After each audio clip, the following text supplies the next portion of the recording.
दोस्तों, रात के अंधेरे में करीब 20 से 25 आतंकी बीएसएफ कैंप की तरफ जा रहे थे। उनकी आंखों में बदले की भावना साफ दिख रही थी। उनका इरादा भारत में घुसपैठ करना नहीं बल्कि बीएसएफ कैंप पर खतरनाक हमला करना था। लेकिन बीएसएफ के जवान सांस रोक के इनका ही इंतजार कर रहे थे, क्योंकि कैप्टन रंजीत और मेजर विकास ने मिलकर एक ऐसा चक्रव्यूह तैयार किया था जिसमें घुसने का रास्ता तो था लेकिन निकलने का नहीं। और आखिरी 10 मिनट में गोलियों की तड़तड़ाहट से पूरा सुंदरबन का इलाका गूंजने लगता है। और जब धुआं छटता है तब पता चलता है जो आतंकी शिकारी बन के आए थे बीएसएफ का शिकार करने, वो खुद ही शिकार हो गए। आइए दोस्तों, जानते पूरी कहानी विस्तार से, कब कैसे क्या हुआ। दोस्तों, कहानी की शुरुआत 20 अगस्त 2026 की रात से होती है और भारत बांग्लादेश बॉर्डर का सुंदरबन का इलाका, चारों तरफ घने जंगल, मैनग्रोव का दलदली इलाका, खतरनाक सांप और मगरमच्छ से भरे हुए, और वहीं शांति से बहती हुई इच्छामती नदी जो दोनों देशों को कवर करती थी। और इस खतरनाक इलाके की हिफाजत की जिम्मेदारी बीएसएफ की दक्षिण बंगाल फ्रंटियर की 167वीं बटालियन को मिली थी। दोस्तों, बॉर्डर पर सब कुछ शांति से चल रहा था। इच्छामती नदी पर वाटर विंग के स्पेशल कमांडो गश्त कर रहे थे। दलदली इलाके में मरीन पेट्रोलिंग चल रही थी और वहीं पर तैरता हुआ पोस्ट भी बना हुआ था जिसे बीओपी बोलते हैं, यानी कि फ्लोटिंग वाटर आउटपोस्ट, जो कि तैरता हुआ चलता है। चारों तरफ खतरनाक कटीले तार, नाइट विजन कैमरे और स्पेशल ड्रोन से निगरानी चल रही थी। और इधर बीएसएफ के जवान अपनी ड्यूटी पर मुस्तैद थे। आसमान में घने बादल छाए हुए थे, हल्का फल्का बूंदाबांदी भी चल रही थी, यानी कि हर तरफ कुल मिलाकर शांति थी। लेकिन इस शांति के पीछे का छुपा हुआ तूफान किसी को नजर नहीं आ रहा था। और बॉर्डर से कुछ किलोमीटर दूर जंगल में ही एक टूटी फूटी झोपड़े के अंदर 20 से 25 आतंकी बैठे हुए थे। उनका सरगना गुस्से में फुफकार रहा था। कारण 15 अगस्त की रात को आतंकियों ने बीएसएफ कैंप पर हमला किया था और हमले में बीएसएफ के 2 जवान को गोली लगी थी। और कैप्टन रंजीत को, जो कि ड्यूटी पर तैनात थे, उन्हें घसीटते हुए आतंकी ले भागे थे। लेकिन उनके जूते में माइक्रो लोकेशन ट्रैकर चिप लगा हुआ था। उसकी वजह से उनकी जान बच गई और मेजर विकास अपने बहादुर जवान के साथ जाते हैं और चाकुओं से आतंकियों को गोंद कर मार डालते हैं और कैप्टन रंजीत को छुड़ा कर ले आते हैं। और कहानी यहीं ख़त्म हो जाती है। लेकिन दोस्तों, कहानी यहाँ ख़त्म नहीं हुई थी। दूसरी कहानी की शुरुआत यहीं से शुरू होती है। आप लोगों ने वो वीडियो नहीं देखा होगा तो 2 दिन पहले मैंने डाला है। बीएसएफ के कैप्टन को आतंकी घसीटते हुए ले गए, जरूर देख लीजिएगा। बड़ी सनसनीखेज वीडियो दोस्तों। उसके बाद आगे कहानी मैं बता रहा हूँ।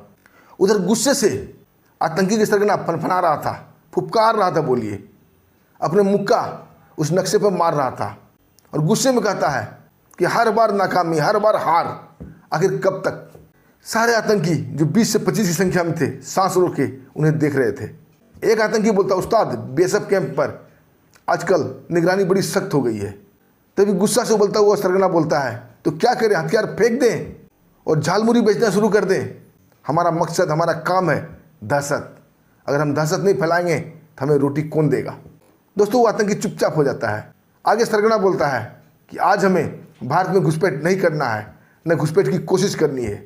आज हमें अपने बदला लेना है। 15 अगस्त को हमारे 20 से 22 भाई चाकू से गोंद कर मारे गए हैं और मेजर विकास और बीएसएफ को जवानों ने मारा है। आज हमें बदला चाहिए। आज हम सिर्फ बीएसएफ कैंप पर हमला करेंगे और ऐसा जोरदार हमला करेंगे कि ड्यूटी पर और ड्यूटी रूम में तैनात कोई भी जवान या ऑफिसर जिंदा नहीं बचेगा। आंधी की तरह जाएंगे, गोलियां बरसाएंगे और तूफान की तरह वापस आएंगे। दोस्तों, सारे आतंकी जोश में आ जाते हैं और हथियार ऊपर करके बोलते हैं ऐसा ही होगा। और हमले की रणनीति बनने लगती है। लेकिन उन्हें नहीं पता भारतीय खुफिया विभाग हर जगह एक्टिव रहती है। उनके सूक्ष्म कैमरे हर जगह लगे होते हैं। जहाँ कोई सोच भी नहीं सकता है वहाँ भी ये डिजिटल उपकरण काम कर रहे होते हैं। चाहे वो जंगल हो, पानी हो, बंकर हो, हर जगह छुपे हुए कमरे, हिडन कैमरे लगे हुए थे। और खुफिया विभाग को सारी जानकारी पता चल जाती है। तुरंत इंटेलिजेंस ब्यूरो के कलकत्ता हेडक्वार्टर में एक छोटा सा मैसेज आता है, इनक्रिप्टेड मैसेज। मैसेज बड़ा छोटा था, सिर्फ इतना ही लिखा हुआ था, संभावित बड़ा हमला, 20 से 25 आतंकी बीएसएफ कैंप। लेकिन इंटेलिजेंस ब्यूरो के इंटेलिजेंस जासूस सब समझ जाते हैं। लेकिन हमला किस कैंप में होना था, कहाँ होना था, किसी को नहीं मालूम। इंटेलिजेंस ब्यूरो के चीफ बीएसएफ कमांडेंट को सारी बात बताते हैं और तुरंत क्लियर हो जाता है कि हमला 167वीं बटालियन के ऊपर होगा। क्योंकि मेजर विकास यादव ने अभी 3 दिन पहले यानी कि 15 अगस्त को ही आतंकियों को गोंद कर चाकू से मार डाला था और यही बदला लेने के लिए आतंकी हमला कर रहे हैं। सब कुछ क्लियर हो जाता है और 167वीं बटालियन में 4 ऑफिसर थे, कमांडेंट विक्रम सेन, मेजर विकास यादव, कैप्टन रंजीत और कैप्टन विवेक राणा। उसके साथ साथ 2 इंस्पेक्टर भी थे, इंस्पेक्टर बलबीर और इंस्पेक्टर सुताराम। अब यह कन्फर्म हो चुका था कि 167वीं बटालियन पर ही हमला होगा।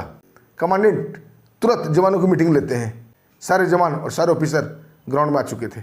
वहाँ से वार रूम में जाया जाता है और इस पर चर्चा होने लगती है और मेजर विकास यादव बोलते हैं कि इस बार आने दो, हम शिकारी का ही शिकार करेंगे। रणनीति बनने लगती है।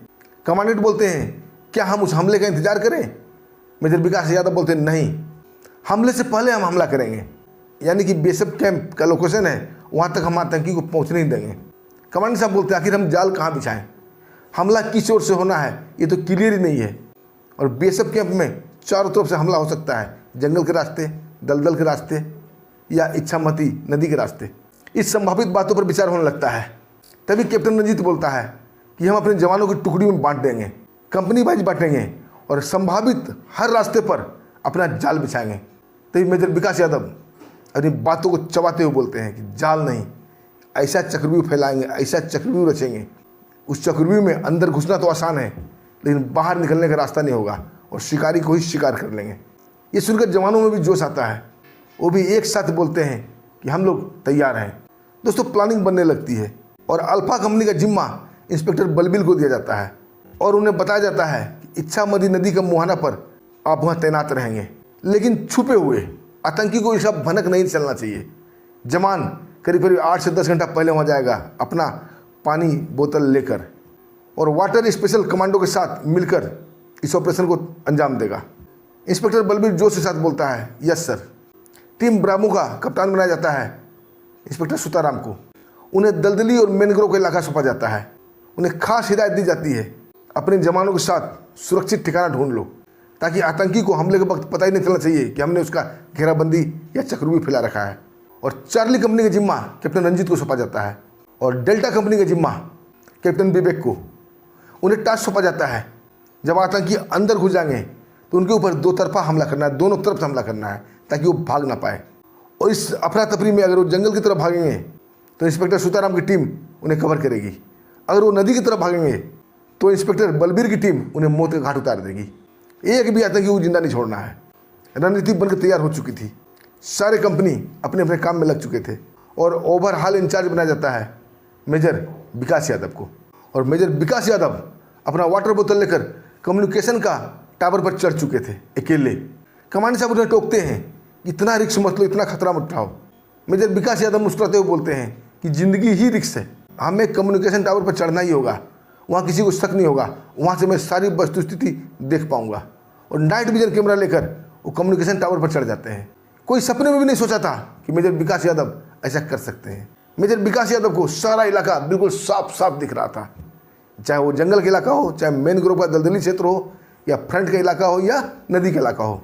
सब जगह उनकी नज़र घूम रही थी और जवान सब जगह बिल्कुल पहले से पोजीशन लेकर छिपे हुए स्थिति में तैनात थे।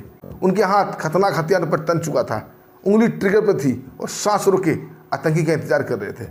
और इधर साइबर रूम में कई टेक्नीशियन स्क्रीन पर नजरें गड़ाए थे। कई बार साउंडलेस ड्रोन को उड़ाया गया था आतंकियों की टोह में। तभी एकाएक स्क्रीन पर छोटे छोटे लाल बिंदु चमकने लगते हैं। टेक्नीशियन टीम तुरंत मेजर विकास यादव को सूचना देता है और विकास यादव नाइट विजन कैमरे से उसी ओर देख रहे थे। और धीरे धीरे वो लाल बिंदु अब बड़ा होते जा रहा था और नज़दीक होते जा रहा था, यानी कि बीएसएफ कैंप की तरफ। मेजर विकास यादव फुसफुसाते हुए एयरफोन पर कहते हैं कि सभी यूनिट अलर्ट, टारगेट मूव कर रहा है। दोस्तों अल्फा, ब्रावो, चार्ली, डेल्टा सभी कंपनी अलर्ट हो जाते हैं। सबकी धड़कन तेज हो गई थी, हाथ हथियार पर कस चुका था, उंगलियां ट्रिगर पर, क्योंकि इंतजार करते करते वो भी बोर हो रहे थे। और आतंकी अपने आप को 2 टीम में बांटते हैं और टोटल आतंकी 25 थे। 5 आतंकी को 10 मीटर आगे रखा जाता है। उनका काम था फेंस को वायर कटर से कट कर देना और बाकी 10-10 आतंकी उनके पीछे थे एकाएक हल्ला बोल करने के लिए। और बेधड़क बेखौफ बीएसएफ कैंप की तरफ बढ़ रहे थे। उन्होंने इस बार नदी का इलाका नहीं चुना था, दलदली इलाका भी नहीं चुना था, बिल्कुल सामने से आ रहे थे। उनकी आंखों में बदला साफ दिख रहा था, क्योंकि उन्हें पता था कि ड्यूटी पर 2 या 4 जवान तैनात रहते हैं और उनका इरादा था एकाएक हमला करने का। और वो सामने से पेड़ों के आड़ लेते हुए छुपते छुपाते बीएसएफ कैंप की तरफ बढ़ रहे थे। और वहाँ डिप्टी थी कैप्टन रंजीत की। उनकी आंखों के सामने आतंकी घुस रहे थे। एक जवान फुसफुसाते हुए बोलता है कि साहब आप कहें तो उड़ा दो उनको। कैप्टन रंजीत उंगली से इशारा करते चुप रहने का। वो जवान बोलता है साहब चाकू से गला रेतने का बड़ा मजा आता है। जब आपको कैद किया गया था हमने 2 आतंकी का गला रेता था, बड़ा आनंद आया। कहिए तो एक को पकड़ लूँ। कैप्टन उसे मीठी झिड़की देते हैं। अब बोलते चुप रहो वक्त आएगा। उनके सामने से आतंकी घुस रहे थे और कैप्टन रंजीत फुसफुसाते हुए बोलते हैं कि सभी टीम अलर्ट, आतंकी जंगल से होते हुए आ रहे हैं। मेजर विकास यादव धीरे धीरे फुसफुसाते हुए बोलते हैं कि सब लोग अपना अपना लोकेशन छोड़कर इन्हें घेरने की कोशिश करो। अब नदी के इलाके वाले टीम उस ओर बढ़ना शुरू कर दिए। चारों तरफ से उन्हें घेरा जा चुका था, लेकिन आतंकी को कानो कानो भनक नहीं लगी। जब वो बेसब कैंप पर देखते हैं कि बिल्कुल खाली है, कोई नहीं है, उन्हें बड़ा आश्चर्य होता है। तभी एक आतंकी बोलता है सर यहाँ तो कोई भी नहीं है। आतंकी बोलता है अरे ये सो गए होंगे। उसके साथ ही वायर कटर निकाल के उस तार को काटता है कट, और इस कट की आवाज़ के साथ ही गोलियों को तरतराहट गूंजती है धाएं धाएं धाएं, क्योंकि सामने के पोस्ट में बेशक वो जवान छुपे हुए थे। वहाँ से तत्काल फायरिंग होती है और तार काटने वाले पाँचों के पाँचों आतंकी एक ही झटके में नीचे गिर जाते हैं। अब आतंकी भी मोर्चा संभाल चुके थे, वो भी जमीन पर लेट जाते हैं और चारों तरफ अंधाधुंध फायरिंग करने लगते हैं। लेकिन गोली कहाँ से आ रही उन्हें पता नहीं चल रही थी, बस वो हवा में गोली चलाए जा रहे थे। और यहाँ पहले से अलर्ट बेशक वो जवान चुन चुन के एक एक आतंकी को मार रहे थे। हर सेकेंड एक आतंकी कम होते जा रहा था। अपने आतंकी को मरते देख कमांडर चिल्लाता है भागो। बेशक पहले से अलर्ट है। दोस्तों बचे कुछ आतंकी जंगल की तरफ भागना शुरू करते हैं। उधर से कैप्टन रंजीत की टीम गोलियों की बरसात कर देती है। गोलियों की तरतराहट से पूरा जंगल गूंजने लगता है। 2-3 आतंकी वहीं गिर जाते हैं। बाकी आतंकी दलदल की तरफ घुसने लगते हैं, लेकिन वहाँ भी इंस्पेक्टर सुताराम की टीम फायरिंग शुरू कर देती है।